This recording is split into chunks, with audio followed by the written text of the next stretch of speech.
Hello, j'espère que vous allez super bien. Aujourd'hui, c'est la dernière vidéo de la formation sur la maîtrise de l'outil de formulation alimentaire pour les pondeuses. Aujourd'hui, nous allons faire une formulation alimentaire pour les pondeuses même. Donc, comme précédemment, nous allons mettre ici le code pondeuse parce qu'on veut faire une formulation alimentaire pour pondeuse.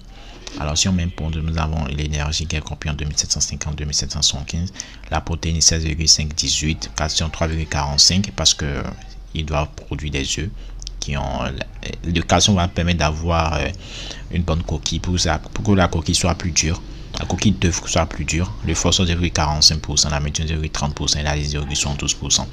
Alors, avant de faire toute formulation alimentaire, il faut identifier toutes les matières premières que vous pouvez facilement trouver dans votre région.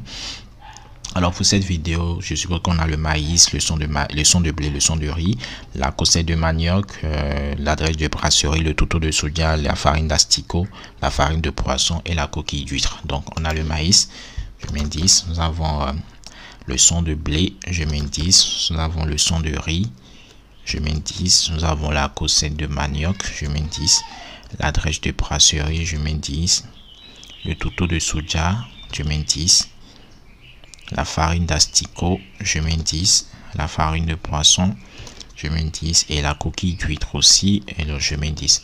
Alors au total, je vais faire 90%. Ici, c'est mis le total des kilogrammes que vous avez attribué aux matières premières. Et comme moi, j'ai mis 10, ce qui fait que j'ai 9 matières premières. Et c'est avec ces 9 matières premières, je vais faire une formulation alimentaire équilibrée. Et donc, ça donne 90% ici. Maintenant, on va comparer les valeurs.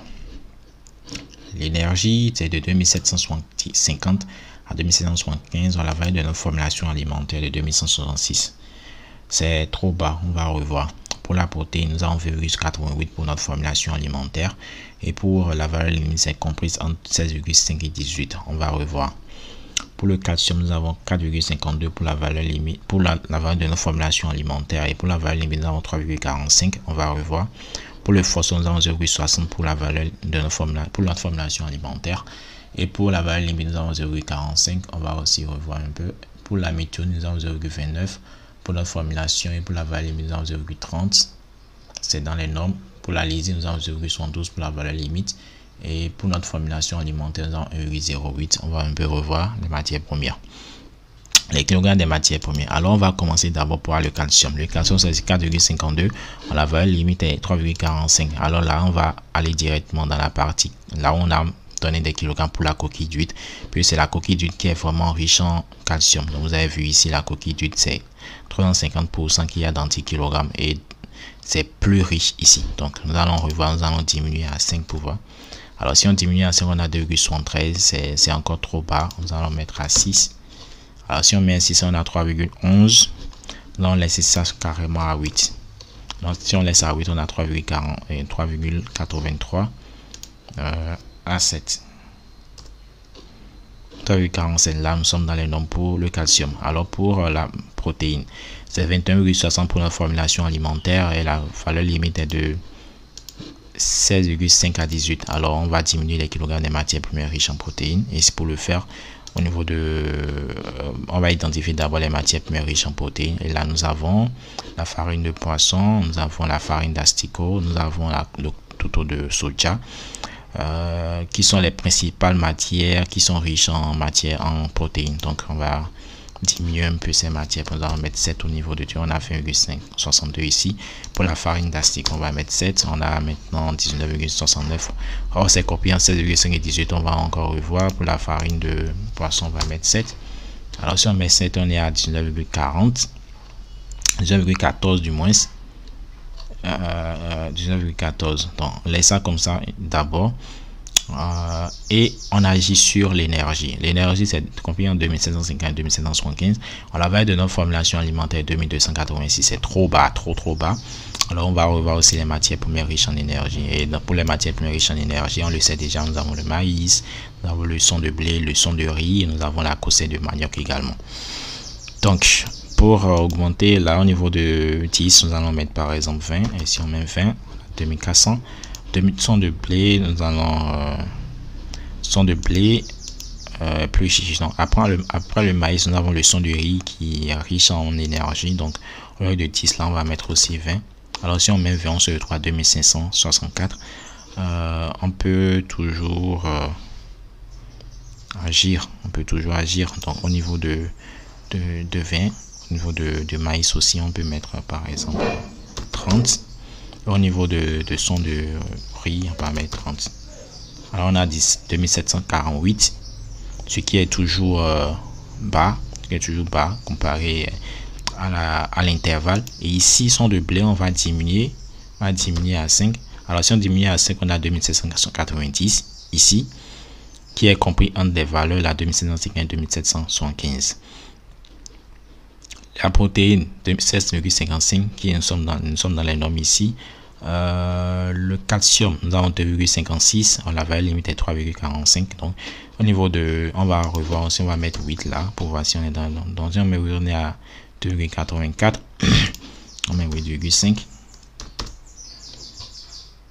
on est à 2, on va mettre 3, on va mettre 9. Si on est revenu à 3,12, on va revenir sur ça.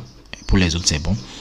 Maintenant, pour l'énergie, on va aussi revoir. Donc, on va revoir la courcelle de manioc. La courcelle de manioc, s'il y a plusieurs matières premières qui soient riches en énergie, ça c'est une astuce que je vous donne. S'il y a plusieurs matières premières qui soient riches en énergie, vous identifiez les principales matières premières qui sont riches en énergie. Vous augmentez le kilogramme de ces matières premières là qui sont riches en énergie. Et pour ceux qui sont moins riches en énergie, vous diminuez ces kilogrammes. Alors c'est ce qu'on va faire ici. Ici on a vu que c'est le maïs qui est riche, le son de blé qui est riche, le son de riz aussi riche, la courcelle de manioc riche et la drèche de brasserie qui sont riches. Donc si on maintient cela, je vais mettre carrément, je vais vous faire un exemple carrément, je mets 10 là, 10 ici, 10 ici, et 10 et 10 là.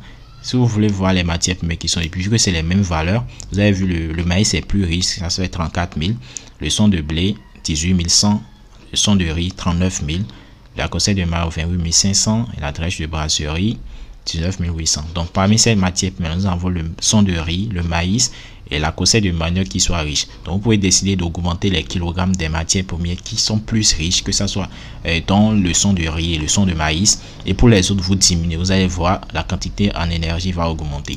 Alors ici par exemple on est à 2200, si j'augmente à 30 ici et que j'augmente aussi ceci, le son de riz à 30, nous avons 2702, n'est-ce pas?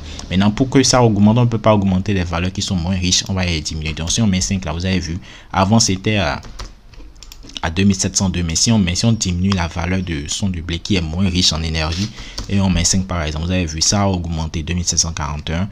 Et pour la courcelle de manioc aussi, si vous diminuez, vous avez vu, avec 2600, ça même pas, c'est même plus bas que l'autre, donc on peut laisser ça comme ça. Et pour la drèche de brasserie, on diminue, et si on diminue, vous avez vu, on est à 2776. Donc c'est comme ça, c'est le principe ça. Si vous avez une matière, si vous avez plusieurs matières premières qui sont riches et que vous voulez augmenter ou diminuer, vous augmentez les matières premières, les kilogrammes des matières, de la matière première qui est plus riche en énergie, et vous diminuez les kilogrammes de la matière première moins riche en énergie. Voilà. Donc on va continuer toujours dans notre lancée. On va avoir une provende alimentaire de 100 kg. Là on est déjà à 110 kg. Ça veut dire qu'il y a 10 de surplus. Nous avons 10 de surplus. Alors on va arranger au niveau de truc, on va diminuer un peu, on va mettre 28, et au niveau de son de riz aussi on met 28. On est à 2743, donc il reste 6 kg à diminuer quelque part. Donc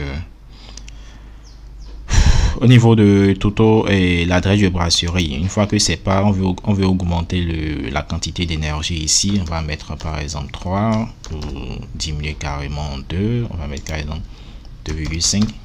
Alors si on met 2,5, on est à 2761, nous sommes dans les normes, et ça reste 3,50 à compléter. Donc ici on a 3,43 qui est pour le calcium, ici on a 16,33. Nous ne sommes pas encore dans le nombre, mais ici on peut revoir pour la courcelle de manioc qui est moins riche, on peut mettre par exemple 6. Alors si on met 6, on se retrouve à 2757, et si on met les 6, on se retrouve à 99,50, qui soit un peu, ça va rester 0,50 pour que ça atteigne les 8, les trucs là, que ça atteigne 100%. Donc au niveau de Nous avons le calcium. Vous pouvez laisser le calcium comme ça et augmenter les 28,50. Ici, vous avez les 100 kg et c'est bon. Nous avons une provende équilibrée déjà. On va faire l'essai, on va faire la vérification. Alors ici, nous avons 2761 pour notre formulation alimentaire. Or, la valeur limite est comprise entre 2750 et 2715. Nous sommes dans les normes. Pour la protéine, nous avons 16,86. Or, la valeur limite est comprise entre 16,5 et 18. Nous sommes dans les normes. Pour le calcium, nous avons 3,45 pour la valeur limitée. La valeur de notre formulation alimentaire est de 3,52. Nous sommes dans les normes. Pour le phosphore, 0,45 et 0,46, nous sommes dans les normes. Pour la méthionine, 0,30 et 0,20, nous sommes dans les normes. Et pour la lysine, 0,72 et 0,67, nous sommes dans les normes. Et là, vous avez une formulation alimentaire pour les pondeuses. 28,50 kg de maïs, 5 kg de son de blé, 8 kg de son de riz, 6 kg de cossets de manioc, 2,50 kg de drèche de brasserie, 7 kg de touto de soja, 7 kg de farine d'asticot, 7 kg de farine de poisson et 9 kg de coquilles d'huître. Et vous avez une formulation alimentaire équilibrée. Alors nous voici à la fin de cette formation. J'espère que cela vous a plu. J'espère que cela vous permettra d'avoir une maîtrise très parfaite de l'outil. Et si vous avez des questions, si vous avez fait une formulation alimentaire que vous vouliez que je donne mon avis à propos, n'hésitez pas à me contacter. N'hésitez pas à me contacter et nous allons voir. Je vais vérifier votre formulation alimentaire. Et si je vérifie votre formulation alimentaire, si c'est vraiment bon, je vous donne mon avis. Et si c'est pas bon, je vous donne aussi mon avis. Alors, voici à la fin de cette formation. J'espère que cela vous a plu. Et à très bientôt. Ciao. N'hésitez pas, il y a le lien, il y a un bouton en bas, vous pouvez me contacter directement sur WhatsApp et on va discuter. Si vous avez des questions, si vous avez des problèmes avec l'outil et tout, n'hésitez pas à me contacter. Alors, à très bientôt et ciao.